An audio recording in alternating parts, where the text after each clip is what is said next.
بسم اللہ الرحمن الرحیم الحمد للہ عز وجل۔ ہم علم صرف کا تعارف پڑھ رہے ہیں۔ سبق نمبر 6، معنی کے اعتبار سے کلمے کی اقسام۔ سب سے پہلے کلمے کی تعریف بیان کر رہے ہیں کہ کلمہ کسے کہتے ہیں، کلمہ سے مراد کیا ہے۔ با معنی لفظ کو کلمہ کہتے ہیں۔ انسان جو بولتا ہے اسے لفظ کہتے ہیں۔ انسان کے منہ سے جو بات نکلتی ہے اسے لفظ کہتے ہیں۔ انسان کے منہ سے جو بات نکلتی ہے یا تو اس کا معنی ہوگا یا معنی نہیں ہوگا۔ جو بھی انسان بولے یا تو اس کا کوئی معنی ہوتا ہے یا معنی نہیں ہوتا۔ اگر انسان معنی دار لفظ بولے تو اسی کو کہتے ہیں کلمہ۔ با معنی لفظ کو کلمہ کہتے ہیں، ٹھیک ہے۔ با معنی لفظ کو کلمہ کہتے ہیں، جیسے ماؤن۔ ماؤن کا معنی ہے پانی، تو ماؤن کیا ہے؟ کلمہ، کیونکہ ماؤن ایسا لفظ ہے جس کا معنی ہے۔ ماؤن معنی دار لفظ ہے تو یہ کلمہ ہے۔ معنی کے اعتبار سے کلمے کی 3 اقسام ہیں جنہیں سہ اقسام کہا جاتا ہے۔ ہو سکتا ہے کہ اس طرح سوال کر لیا جائے کہ سہ اقسام کسے کہتے ہیں، سہ اقسام سے مراد کیا ہے۔ سہ کا معنی ہوتا ہے 3، اقسام یہ قسم کی جمع ہے۔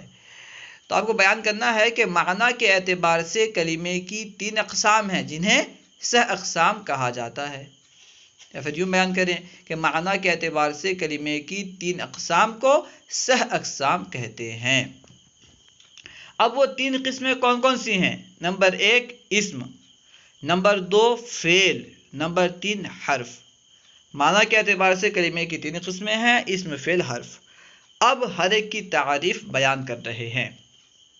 اسم وہ کلمہ جو دوسرے کلمے سے ملے بغیر اپنے معنی پر دلالت کرے اور اس کا معنی کسی زمانے، ماضی، حال اور مستقبل سے ملا ہوا نہ ہو۔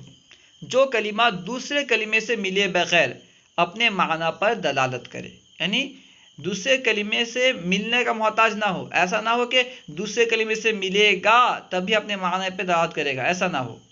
ایسا کلمہ ہو کہ دوسرے کلمے سے ملے بغیر خود ہی اپنے معنی پر دلالت کرے اور اس کا معنی کسی زمانے سے ملا ہوا نہ ہو۔ اب زمانے 3 ہیں، یا تو زمانہ ماضی ہوگا یا حال ہوگا یا مستقبل ہوگا، تو وہ کسی بھی زمانے سے ملا ہوا نہ ہو، نہ ہی زمانہ ماضی سے ملا ہوا ہو، نہ ہی زمانہ حال سے ملا ہوا ہو، اور نہ ہی زمانہ مستقبل سے ملا ہوا ہو، ٹھیک ہے۔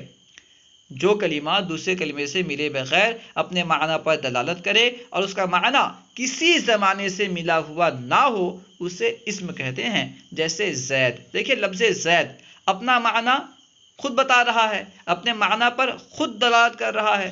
لفظ زید سے ذات زید سمجھ میں آ رہی ہے، ایک شخص سمجھ میں آ رہا ہے جس کا نام زید ہے۔ ایسا نہیں ہے کہ لفظ زید کو دوسرے کلمے سے ملائیں گے تب یہ دلالت کرے گا، بلکہ یہ اپنے معنی پر خود ہی دلالت کر رہا ہے۔ اور لفظ زید کا جو معنی ہے یہ تینوں زمانوں میں سے کسی زمانے سے ملا ہوا نہیں ہے، اس لیے یہ اسم ہے۔ فعل وہ کلمہ جو دوسرے کلمے سے ملے بغیر اپنے معنی پر دلالت کرے اور اس کا معنی کسی زمانے سے ملا ہوا ہو۔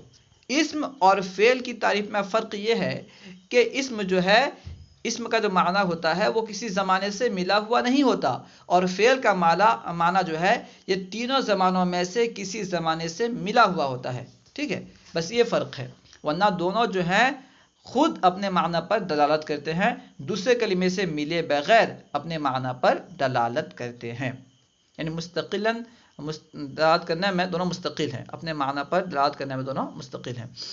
فعل وہ کلمہ جو دوسرے کلمے سے ملے بغیر اپنے معنی پر دلالت کرے اور اس کا معنی کسی زمانے یعنی ماضی، حال اور مستقبل سے ملا ہوا ہو۔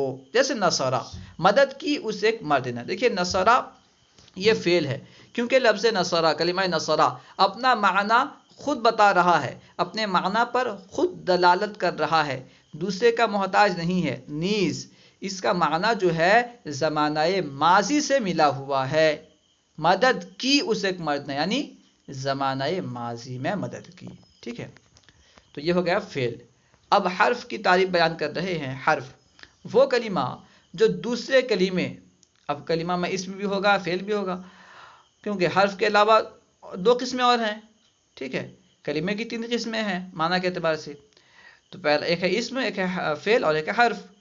جب حرف کے تعلق سے بیان کر رہے ہیں تو حرف کے علاوہ اور دو قسمیں ہو گئیں، اسم یا فعل، ٹھیک ہے۔ وہ کلمہ جو دوسرے کلمے یعنی اسم یا فعل سے ملے بغیر اپنے معنی پر دلالت نہ کرے، جو کلمہ دوسرے کلمے سے ملے بغیر یعنی اسم سے ملے بغیر یا فعل سے ملے بغیر اپنے معنی پر دلالت نہ کرے اسے حرف کہتے ہیں۔ تمرین سوال نمبر 1، کلمہ کسے کہتے ہیں؟ با معنی لفظ کو کلمہ کہتے ہیں۔ سوال نمبر 2، سہ اقسام سے کیا مراد ہے؟ معنی کے اعتبار سے کلمے کی 3 اقسام کو سہ اقسام کہتے ہیں۔ سوال نمبر 3، اسم فعل اور حرف کی تعریف کریں۔